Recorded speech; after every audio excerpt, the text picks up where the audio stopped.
안녕하세요. 건강 스토리텔러 정아입니다. 저번 주에 커피 관장 효능에 대해서 말씀드렸는데 많은 분들이 잠시 건강이 호전돼서 이제 안 해도 될 것 같다 이렇게 생각을 했었는데 오랜만에 해당 영상을 보고 다시 시작해봐야 될 것 같다 말씀해 주셔서 조금이나마 도움이 된 것 같아 오히려 감사했습니다. 네, 오늘 준비한 내용은요. 미국 건강 매거진 온리마이헬스에 소개된 아침 빈속에 피해야 하는 음식 5가지입니다.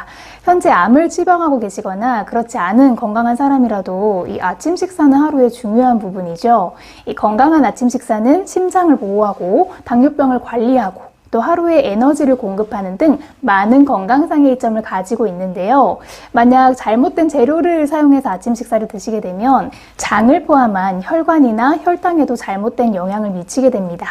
그래서 오늘 내용 참고하셔서 평소에 이런 습관을 가지고 식사를 하셨다면 식습관을 좀 수정해 보셨으면 좋겠습니다. 네, 그 음식 첫 번째는 감귤류입니다. 네, 이제 날씨가 조금 쌀쌀해지면서 마트에서 귤이 굉장히 많이 나오죠. 이런 감귤류는 신맛을 내는 구연산 성분을 가지고 있는데요. 평소에는 이 성분은 몸에 비타민C를 보충해서 항산화를 방지하고 또 혈액순환을 잘 되게 해서 항암이나 동맥경화 또 고혈압을 관리하는 데에도 많은 도움을 받을 수 있습니다. 그런데 빈속에 감귤류 과일이나 신맛이 많이 나는 주스를 섭취하면 위에서 과도한 산이 생성되는데요. 이 때문에 위를 더욱 더부룩하게 해서 역류성 식도염의 위험이 증가하고 소화장애를 일으킬 수 있는 섬유질을 포함하고 있어서 이 영양분의 흡수를 방해합니다. 저도 그렇긴 한데 식탁 위에 귤이 있으면 TV로 프로그램 보면서 저도 모르게 막 먹게 되는 경우가 있어요.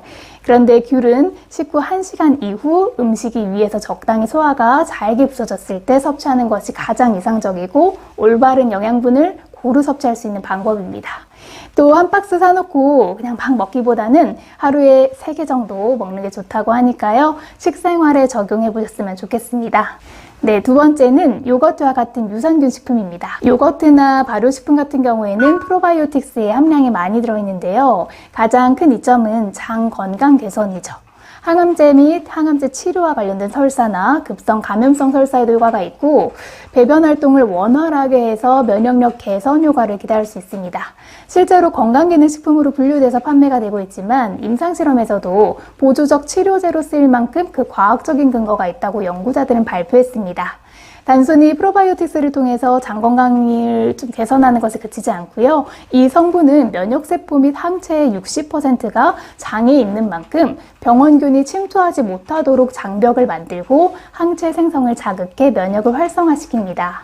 네, 모든 병은 장에서 시작한다라는 말이 여기서 나오지 않았을까 싶기도 한데요. 그럼 왜 이 건강한 식품을 공복에 섭취하지 말라고 하는 걸까요?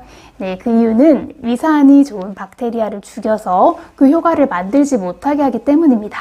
그래서 아무것도 먹지 않고 요거트나 건강기능식품과 같은 프로바이오틱스 제품군을 먹는 것은 헛수고라고도 볼 수 있고 심지어 산성으로 이어질 수 있기 때문에 기본적인 식사를 좀 하시고 난 후에 그 프로바이오틱스 제품군을 드시는 게 중요합니다.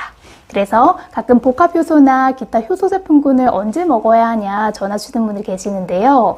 이 발효복합효소는 프로바이오틱스 외에도 드셨던 음식물을 잘게 쪼개서 몸의 흡수를 도와주는 역할을 하니까요. 구매하신 분들은 식후에 챙겨 드시면 좋겠습니다. 네, 세 번째는요. 커피입니다. 네, 치병 중이신 분들은 아침에 커피를 바로 드시는 분은 아마 없으시겠죠. 그런데 일반 분들의 경우 아침 공복에 커피를 챙겨 먹는 사람들이 정말 많습니다.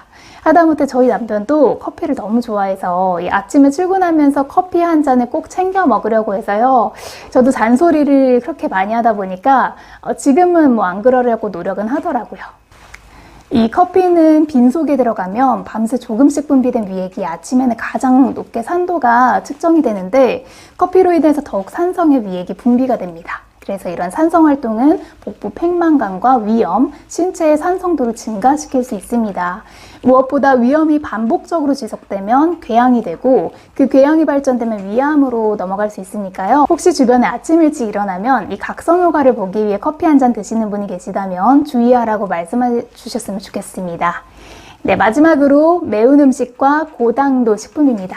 아침부터 라면이나 매운 닭발을 먹는 것도 아니고 공복에 매운 음식을 먹는 사람이 어딨어? 라고 생각하실 수 있는데, 예를 들면 전날 저녁에 다 먹지 못한 김치찌개나 고등어 조림 같은 고춧가루가 많이 들어간 음식들을 버리긴 아깝고 하다 보니까 인지하지 못하고 아침에 드실 수도 있거든요. 하지만 이런 자극적인 음식들을 아침에 일어나서 위액의 산도가 높을 때 섭취하면 장벽을 상하게 하고 설사를 유발해서 소화불량과 또 영양분 흡수를 방해합니다.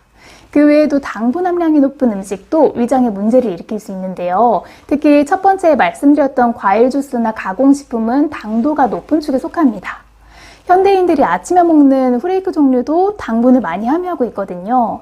물론 찾아보면 당분이 없는 후레이크도 있긴 한데, 실제로는 대부분의 재료가 옥수수 GMO로 만들어져 있어서 가능하다면 피하시는 게 좋고, 이 당분의 경우 공복에 들어가면 혈당을 조절하는 인슐린 생성 부분이 굳어서 결론적으로 혈중의 정상적인 당 농도를 유지하는 것이 어려워집니다.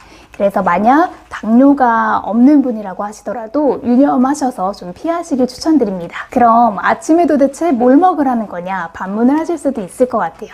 하지만 조금만 좀 넓게 보면 다양한 선택지가 있습니다.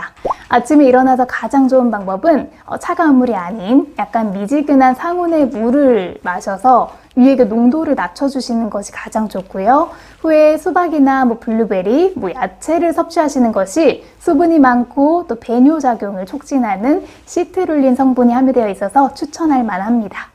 추가로 물에 약간 적신 아몬드와 같은 견과류를 드시면 몸의 항암 성분을 채워주는 이상적인 식단도 될 것 같습니다. 네, 아무리 좋은 재료로 식사를 하더라도 섭취 방법이 잘못되었다면 오히려 우리 몸의 도구로 작용할 수 있습니다. 그래서 오늘 내용 참고하셔서 건강한 면역력을 유지하시는 구독자분들이 되셨으면 하는 바람입니다. 네, 오늘 준비한 내용은 여기까지고요. 오늘도 시청해주셔서 감사합니다. 항상 건강하세요.